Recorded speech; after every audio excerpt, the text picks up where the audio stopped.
네, 이 시간 하나님께서 우리에게 주시는 말씀은 에스겔서 30장 구약성경 1196쪽입니다. 에스겔서 30장의 말씀을 우리 먼저 드라마 바이블로 읽고 그 뒤에 하나님의 말씀 나누겠습니다. 제 30장.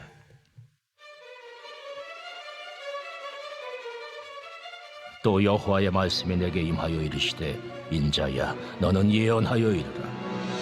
주 여호와께서 이와 같이 말씀하시되, 너희는 통곡하며 이르기를, 슬프다, 이 날이여 하라. 그날이 가깝도다, 여호와의 날이 가깝도다. 구름의 날일 것이요 여러 나라들의 때이리로다. 애굽의 칼이 임할 것이라. 애굽에서 죽임당한 자들이 엎드러질 때에 구스에 심한 근심이 있을 것이며, 애굽의 무리가 잡혀가며 그 터가 헐릴 것이요, 구스와 붓과 룻과 모든 섞인 백성과 국과 및 동맹한 땅의 백성들이 그들과 함께 칼에 엎드러지리라. 애굽을 붙들어주는 자도 엎드러질 것이요, 애굽의 교만한 권세도 낮아질 것이라. 믹돌에서부터 수에네까지 무리가 그 가운데서 칼에 엎드러지리라. 황폐한 나라들같이 그들도 황폐할 것이며, 사막이 된 성읍들같이 그 성읍들도 사막이 될 것이라. 내가 애굽의 불을 일으키며 그 모든 돕는 자를 멸할 때에 그들이 나를 여호와인 줄 알리라. 그날에 사절들이 내 앞에서 배로 나아가서 염려 없는 구스 사람을 두렵게 하리니, 애굽의 재앙의 날과 같이 그들에게도 심한 근심이 있으리라. 이것이 오리로다. 주 여호와께서 이같이 말씀하셨느니라. 내가 또 바벨론의 느부갓네살 왕의 손으로 애굽의 무리들을 끊으리니, 그가 여러 나라 가운데 강포한 자기 군대를 거느리고 와서 그 땅을 멸망시킬 때에 칼을 빼어 애굽을 쳐서 죽임당한 자로 땅에 가득하게 하리라. 내가 그 모든 강을 마르게 하고 그 땅을 악인의 손에 팔겠으며, 타국 사람의 손으로 그 땅과 그 가운데 있는 모든 것을 황폐하게 하리라. 나 여호와의 말이니라. 주 여호와께서 이같이 말씀하셨느니라. 내가 그 우상들을 없애며 신상들을 높 가운데에서 부수며 애굽 땅에서 왕이 다시 나지 못하게 하고 그 땅에 두려움이 있게 하리라. 내가 바드로스를 황폐하게 하며 소안에 불을 지르며 노나라를 심판하며 내 분노를 애굽의 견고한 성읍신에 쏟고 또 노나라의 무리를 끊을 것이라.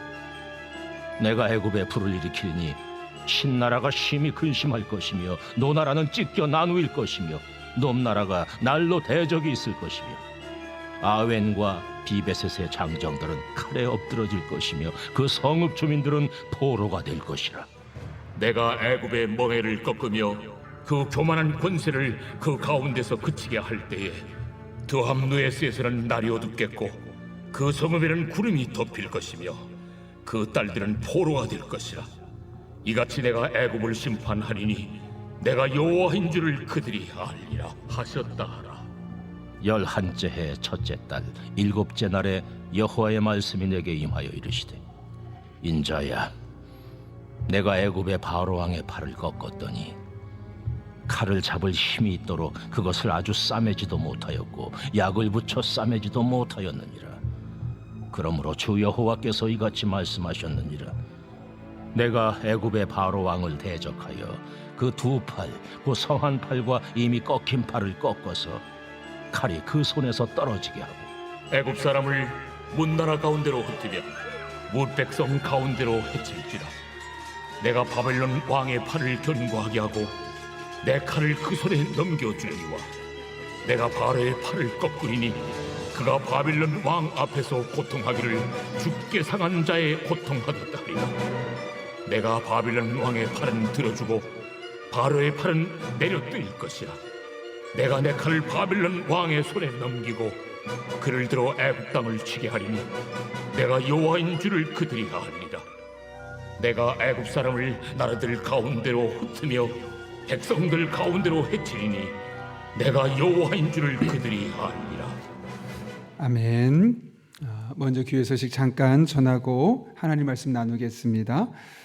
리더 모임이 6시 40분에 2층 지혜실에서 비전실에서 있습니다. 그리고 오늘 2시에 중고등부 봄체육대회가 처인성 어울림센터에서 있습니다. 그리고 오늘은 4월을 시작하며 우리가 월세금으로 드리고 있는데 또 여러분이 기도 제목 내놓은 걸 가지고 함께 기도하는 시간이 있습니다. 예, 감사합니다. 여러분 혹시 실패학이라고 들어보셨습니까? 좀 우리에게는 좀 생소한 학문의 영역인데요. 이게 실패학은 성공학에 있어서 가장 끝부분에 있는 최고 수준에서 배우는 학문입니다. 실패학의 초점은 너무나 선명합니다. 왜 이런 실패를 거듭하게 되느냐, 왜 이런 실패를 경험하게 되느냐를 분석하고 나서 우리는 그런 실패를 경험하지 말자, 다른 말로 하면 타산지석으로 삼자라는 의미에서 실패학이라는 학문이 있습니다. 그런 의미에서 우리가 우리들의 삶에 다가오는 크고 작은 일들을 통해서 잘 되고 있는 것, 좋은 면, 이런 면만 볼 것이 아니라 부정적인 면도 함께 살펴보는 과정을 통해 우리가 그것을 통해 어떤 은혜를 되새겨야 될지 늘 생각해야 될 필요가 있습니다.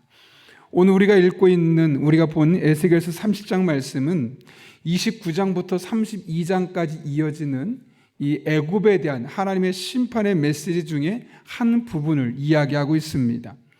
그렇다면 여러분, 이스라엘 백성에 대한 심판의 이야기도 아닌데 굳이 이렇게 많은 장을 할애하면서 애굽에 대한 심판의 메시지를 전한 이유가 무엇 때문이겠습니까? 바로 그들의 삶을 돌아보고 타산지석으로 삶을 하는 것이고, 실패하기 관점에서 그들이 왜 하나님의 심판을 받을 수밖에 없었는지를 보면서 우리는 그와 같은 오류에 빠지지 말 것을 우리에게 권면하기 위해서입니다. 그렇다면 오늘 본문의 메시지는 어떻게 시작되고 있습니까? 본문을 보게 되면 통곡하라는 말씀으로 시작하고 있습니다. 2절 보면 인자야 너는 예언하여 이르라 주 여호와께서 이같이 말씀하시되 너희는 통곡하며 이르기를 슬프다 이날이여 라고 말씀합니다. 왜 여러분 애굽이 통곡해야 될까요? 4절 말씀 보면 애굽 땅에 하나님의 칼, 이 심판의 칼이 임하기 때문에 그렇습니다. 좀 잠시 후면은 너희들의 삶에 고통스러운 시간이 찾아오게 될 것이다. 그러니 그때를 대비해 너희는 통곡해야 되겠다. 그때가 다가오게 되면 너희는 통곡할 수밖에 없다라고 이야기하고 있는 것이죠.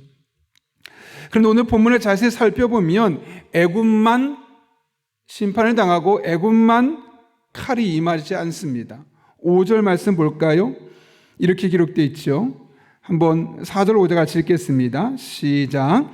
애굽의 칼이 임할 것이라 애굽에서 죽임당한 자들이 엎드러질 때 구수의 심한 근심이 있을 것이며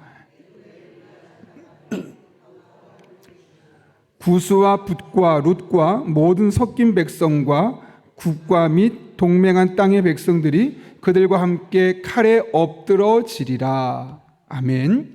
여기 보게 되면 애굽만 심판당하는 것이 아니라 애굽 주변 국가들까지 함께 심판당하는 것을 보게 됩니다.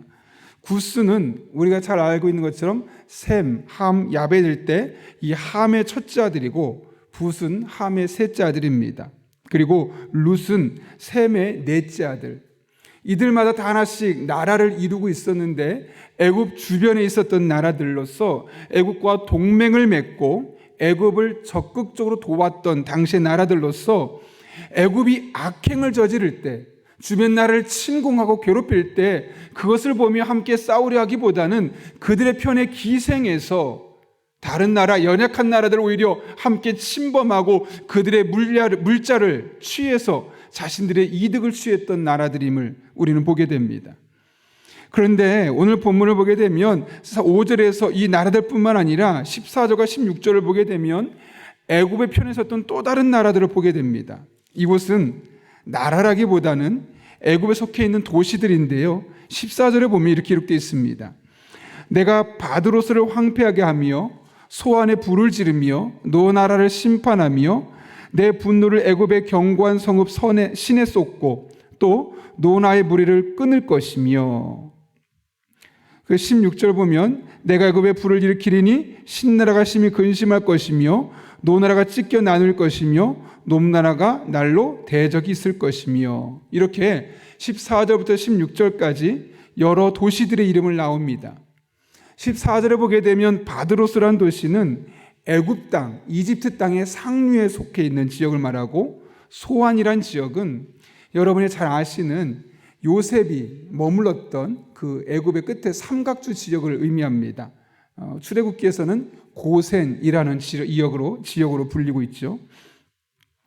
그리고 15절과 16절에 보면 신은, 견고한 성읍 신이라고 쓰는 신은 나일강 삼각주 주변에 있는 또 다른 도시를 의미하고, 노도 애굽의 상류인을 말하며 바드로스 주변을 말하고, 다른 이름으로는 노비라고도 합니다. 하나하나가 너무나 여러분에게 쉽게 다가오진 않을 수 있긴 한데, 중요한 것은 여기 언급되고 있는 이 도시들의 특징이 무엇입니까? 이들에 대해서 하나님 뭐라고 말씀하십니까? 15절 16절 보면 내 분노를 애굽의 견고한 성읍 신에 쏟고 또 노날의 무리를 끊을 것이라. 내가 애굽의 불을 일으키리니 신나라가 심히 근심할 것이며 노나라는 찢겨 나눌 것이며 놈나라가 날로 대적이 있을 것이며 라고 말합니다. 이들은 큰 애굽 같은 도시는 아니었지만 애굽과 인접해 있는 약간 소도시, 그러나 각각 국가의 권력을 갖고 있었던 작은 도시들입니다. 지금 이것들도 함께 애굽과 함께 심판을 받는다고 이야기하고 있습니다. 여러분, 우리가 좀 전에 살펴봤던 5절에 나왔던 나라들과 여기 14절부터 15절, 16절에 나와 있는 이 나라들의 특징이 무엇입니까? 애굽과 동맹하며 애굽이 나쁜 일을 행할 때, 나쁜 짓을 행할 때 동조하며 그들의 편에 섰던 나라들을 말씀하고 있는 것이죠. 그런데 그들이 애굽이 멸망할 때, 애굽이 심판받을 때 함께 심판받게 될 것이다. 오늘 하나님 우리에게 말씀하고 있는 겁니다. 여러분, 우리에게 무엇을 말씀하고 싶은 거겠습니까? 악인과 함께하는 길, 잠깐 동안은 그들과 함께하면서 뭔가 누릴 수 있는 것이 있겠지만 결국은 그들의 최후는 비참하게 끝날 것임을 말씀하고 있는 것이죠. 그 나라들, 이 도시 국가들은 애굽의 편에 기생하면 그들로부터 안전을 보장받고 외교나 국방에 있어서 굳이 우리가 신경 쓰지 않아도 그들의 혜택으로 말미암아 우리의 삶은 편안할 것이다 라고 생각했습니다. 그래서 적극적으로 그들의 편에 붙어 있었고, 그들이 악행을 저질러도 그들의 편에서 그들을 도왔었던 나라들입니다. 오히려 그들의 불법적인 행동에 적극적으로 가담했던 나라들이죠. 실제로 애굽이 세계 강자로 군림하는 동안 그들은 애굽의 상에서 떨어지는 부스러기를 먹으면서 한때는 편안한 시간을 보낼 수 있었습니다. 더군다나 애굽같이 탄탄한 버팀목이 있으니 그들의 미래는 보장된 것처럼 보였고, 굳이 다른 나라들처럼 국방력을 강화한다든가 자신에게 힘을 모을 필요가 없었습니다. 그냥 애굽이 하는 대로 잘 따라만 가면 그들의 미래는 밝을 것으로 예측되었습니다. 그러나 하나님의 선언은 무엇입니까? 아니라는 겁니다. 오히려 그들에게 분노하셨습니다. 그리고 그들 모두를 바벨론의 칼에 멸망시킬 것이다 라고 말씀하고 있습니다. 왜 그렇습니까, 여러분? 악한 나라 애굽에 동조하며 그들과 함께 동화되어 살아갔기 때문에 그렇습니다. 여러분이 이런 이들을 향한 하나님의 선언을 기억하십니까? 시편 1편에서 어떤 사람을 복 있는 사람이라고 말합니까? 복 있는 사람은 악인의 꾀를 따르지 아니하며 죄인의 길에 서지 아니하며 오만한 자리에 앉지 아니하는 사람. 여기 특징들이 있습니다. 악인의 꾀를 따르지 아니한다. 그리고 길에 서지 아니한다. 자리에 앉지 아니한다. 이게 무엇을 의미할까요? 그들이 아무리 달콤한 유혹을 가지고 다가와도 그들과 함께 어울리거나 그들의 편이 되어주거나 그들의 삶에 동조하지 말아라 라는 것을 말씀하는 거 아니겠습니까? 물론 그런 삶이 처음에는 매우 어리석어 보일 수 있습니다. 그러나 성경은 진짜 복 있는 사람은 잘못된 길을 걸어가고 있는 사람들이 나에게 유혹할 때 그들과 함께 그 길을 걸어갈 것이 아니라 과감하게 그것을 거부하는 삶, 그런 삶을 일컬어 복 있는 삶이라고 말씀하고 있죠. 여러분, 살다 보면 다양한 유혹의 손길이 우리에게 다가옵니다. 이것만 하자고 합니다. 이번 한 번만 하면 된다고 합니다. 그리고 이것이 대세고 너 그거 하지 않으면 너만 손해본다고 말합니다. 그리고 나는 언제까지나 내 편이고 네가 잘 되기를 원한다고 우리에게 다가옵니다. 무엇보다 그거 그렇게 나쁜 짓 아니야. 너만 그렇지 않고 다 그러고 살아. 그리고 그거 아무도 몰라. 너와 나만 알아. 마치 우리 편인 것처럼, 나를 위하는 것처럼 달콤하게 나에게 다가옵니다. 그리고 실제로 우리가 그것을 선택하면 순간적이지만 잠깐이지만 우리의 삶에 유익도 있습니다. 그러나 성경은 뭐라고 말씀합니까? 그렇지 않다고 말하죠. 그런 삶이 복 있는 삶이 아니라고 말합니다. 그런 삶은 오히려 함께 멸망하는 삶이라고 분명히 말씀하고 있습니다. 악한 이들의 편에 서고 그들을 돕는 것은 마약과 같습니다. 처음에는 황홀한 기쁨을 안겨주겠지만 시간이 지나면 지날수록 내 삶을 무너뜨리고 영혼을 망가뜨리고 나를 그들과 똑같은 사람으로 만들어서 나의 정체성을 완전히 사라지게 만들어버리는 것이죠. 하나님께서 악인을 미워하시고 악인과 함께하는 사람을 미워하시는 이유가 바로 이 때문입니다. 그래서 여러분, 다윗은 시편 11편에서 이런 하나님의 마음을 품고 우리에게 이렇게 선언하지 않습니까? 여호와는 의인을 감찰하시고 악인과 폭력을 좋아하는 자를 마음에 미워하시는도다. 악인에게 그물을 던지시리니 불과 유황과 태우는 바람이 그들의 잔에 소득이 되리로다. 여호와는 의로우사 의로운 일을 좋아하시나니 정직한 자는 그의 얼굴을 배우리이다. 아무리 악한 사람이 유혹하고 우리를 위한 일이라고, 너도 이거 붙들면 너의 삶에 큰 유익이 있을 것이라고 다가온다 할지라도 과감하게 거부하고 의로운 일을 좋아하신 하나님을 붙들고 그분을 의지하는 삶, 그럴 때 그분의 얼굴을 본다는 게 무엇을 의미하겠습니까? 하나님의 은혜가 우리들의 삶에 다가온다는 것이죠.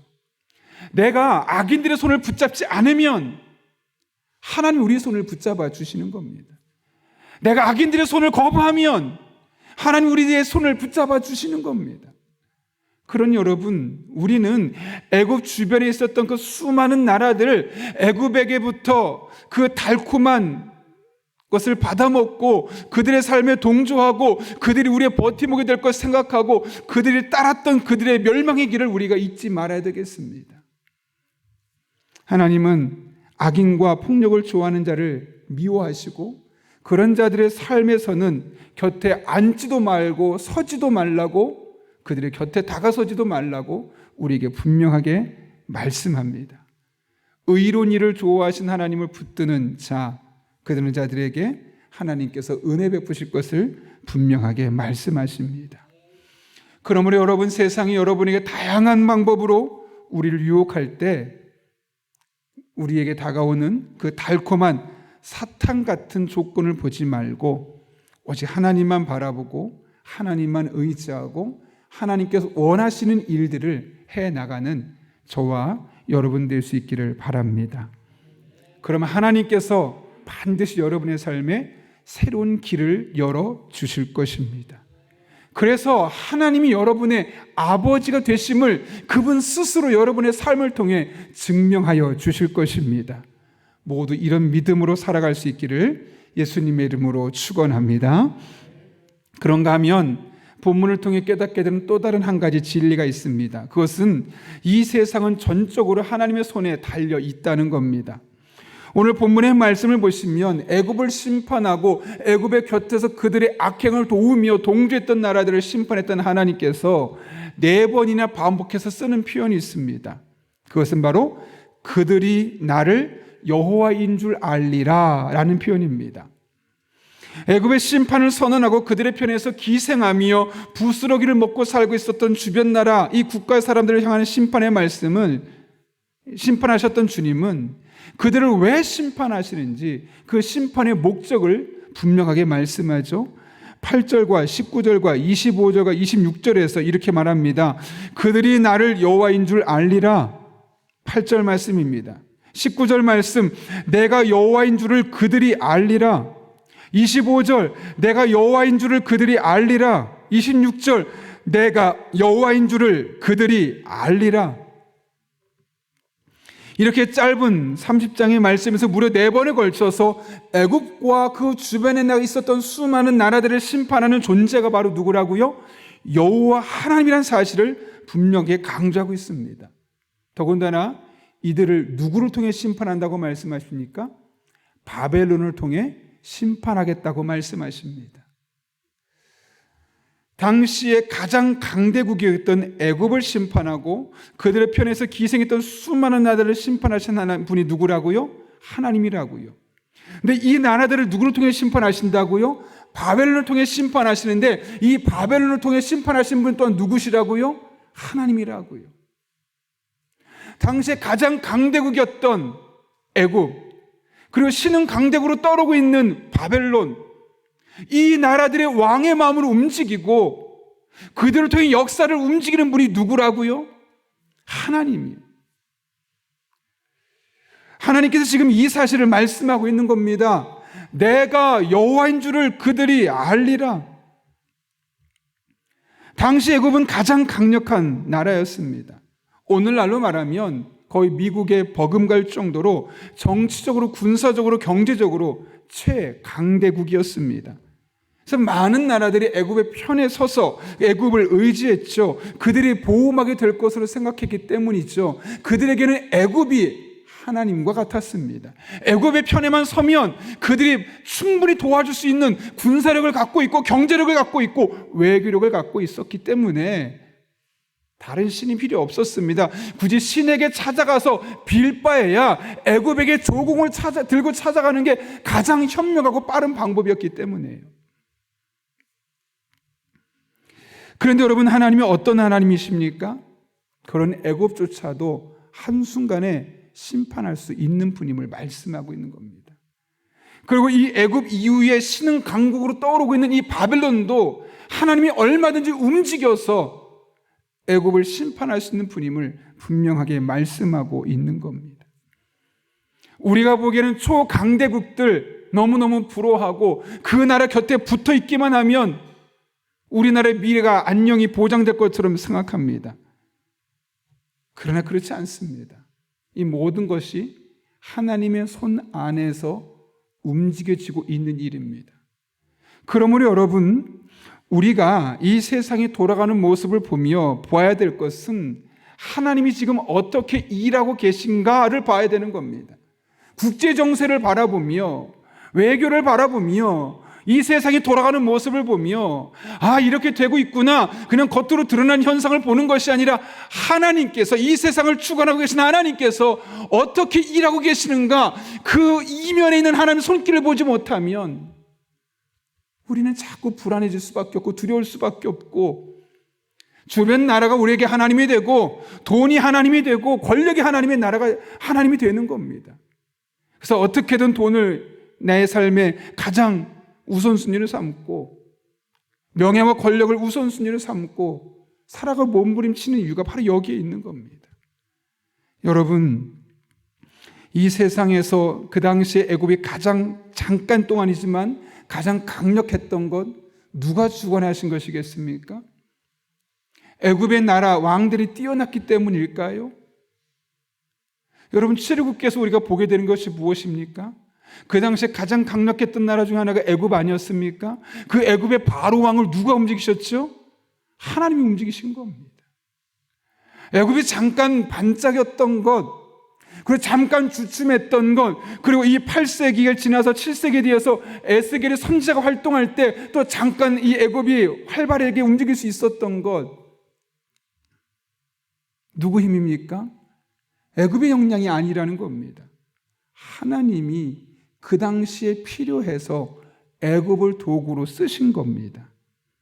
반대로 지금 애굽의 심판받는 것도 하나님의 뜻 안에서 하나님께서 세상을 움직여가고 있는 겁니다. 오늘날 우리나라를 보고 세상 정세를 보면 하나님에 대한 원망이 나올 수밖에 없는 일들이 참 많습니다.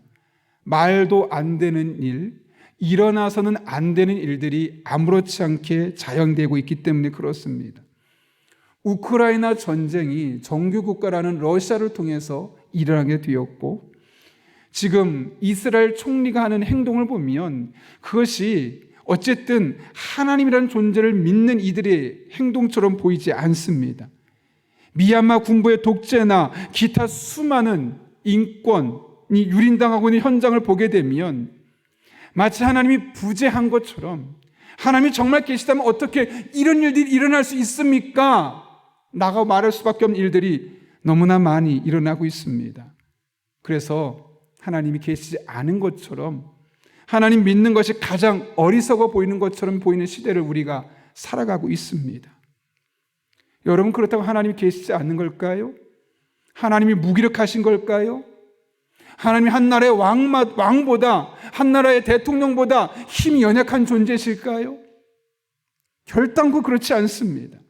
이 모든 것들은 우리가 보기엔 다 납득할 수 없어도 이 세상 역사를 이끌어 가신 하나님께서 특별한 목적과 계획과 뜻 안에서 우리가 다 이해할 수 없어도 허용하셨기 때문에 일어나고 있는 일들입니다.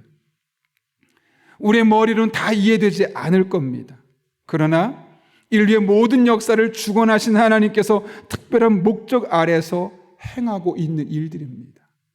그러므로 여러분, 우리는 겉으로 드러나는 현상만 볼 것이 아니라 그 이면에서 이 모든 일들을 통해 하나님께서 무엇을 말씀하고 싶으신지, 하나님께서 대체 어떤 일을 하고 싶으신지, 그 하나님의 마음을 찾고 하나님의 뜻을 찾는 우리들이 되어야 합니다.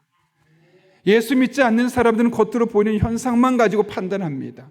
그러나 우리는 그 이면에서 활동하고 계신 하나님이 도대체 무슨 계획과 뜻을 가지고 이런 일들을 행하시는지 기도하며 구하며 지혜와 인도하심을 구하며 그분과 함께 보조를 맞춰가는 겁니다. 그럴 때 하나님이 일하시는 것이 우리에게 보이게 될 것입니다. 그리고 그 모든 일을 통해 이 모든 세상 역사를 주관하고 계신 분이 바로 우리가 믿는 여호와 하나님이신 것을 깨닫게 될 것입니다. 우리가 이해되지 않는 상황들로 혼란하기보다는 이 모든 것을 통해 역사하고 일하고 계신 하나님의 섭리를 믿음의 눈으로 바라보고 그분의 사역에 동참하며 그분이 원하시는 뜻을 이 땅에 실현해 나가는 저와 여러분 한 분 한 분 될 수 있기를 예수님의 이름으로 축원합니다. 우리 함께 기도하겠습니다. 거룩하신 아버지 하나님, 오늘도 하나님의 말씀을 통해서 이 한 주간, 아니 남은 한 평생 하나님 안에서 어떤 삶을 살아야 할지를 깨닫게 하신 것 진심으로 감사를 드립니다. 아버지 하나님, 악한 이들과 함께하며 동조하는 삶, 처음에는 뭔가 우리에게 부스러기 있는 것처럼 보이지만 결국 이 모든 것의 끝에는 심판이 있고 하나님이 가장 미워하는 이름을 깨닫게 하신 것 진심으로 감사를 드립니다. 늘 하나님 앞에 거룩한 모습으로 하나님 기뻐하는 삶을 살아내는 주의 종들 되게 하여 주옵소서. 그리고 역사의 주관자 되신 하나님을 믿음의 눈으로 바라보고 겉으로 드러난 현상만 보고 판단할 것이 아니라 그 뒤에서 하나님이 무슨 일을 하고 계시고 어떤 일을 하고 계시고 우리에게 무엇을 원하는지를 기도하며 인도하심을 구하며 한 걸음 한 걸음 나갈 때 하나님의 사역에 동참하고 하나님 기뻐하는 일을 행하는 우리 한 사람 한 사람 되게 하여 주옵소서. 예수님의 이름으로 기도하옵나이다. 아멘. 우리 오직 예수뿐이네 함께